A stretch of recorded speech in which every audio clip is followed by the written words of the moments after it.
aspettando un giorno nuovo, la rivincita del mondo.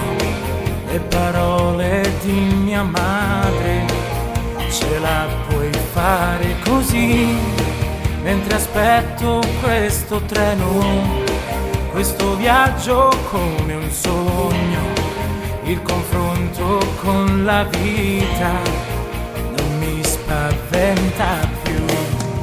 Ho sofferto anche io per amore a modo mio, ho perduto il mio lavoro, amici e tempo, ho imparato a spese mie che alla fine le bugie hanno gambe corte e sono sciocche. Prima di sentirti sconfitto parla almeno col cuore, troverà lui la soluzione. Il destino ha sempre da fare, basta solo aspettare che qualcosa vedrai succederà. Abbi fede nei tuoi sogni, non lasciarli andare via. Dentro te c'è un mondo che non potrà mai finire. Prima di tirare le somme, se si chiude una porta c'è la chiave per quel portone. Spalancato pronto ad agire, non lasciarti cadere, l'umiltà prima o poi ripagherà. E non è filosofia se la vita è una poesia che scriviamo tutti per un giorno nuovo noi.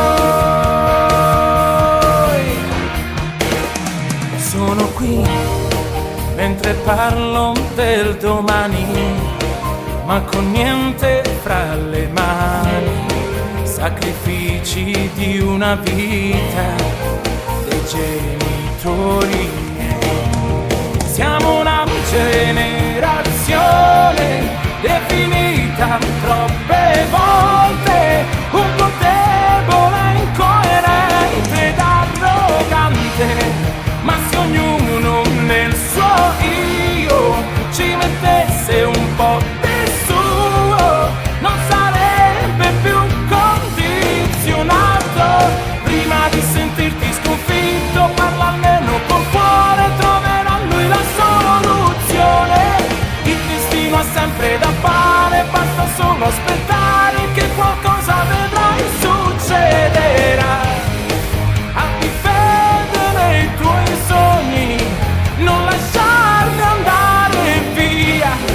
Dentro te c'è un mondo che non potrà mai finire. Sì, troverai nei tuoi giorni la gloria che darà il senso di vivere in te.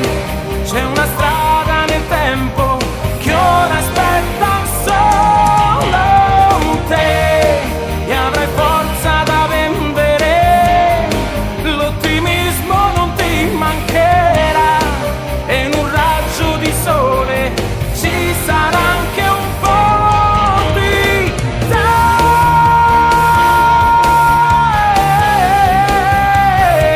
Dentro di te.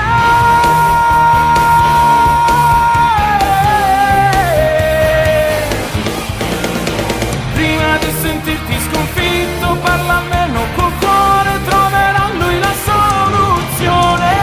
Il destino ha sempre da fare, basta solo aspettare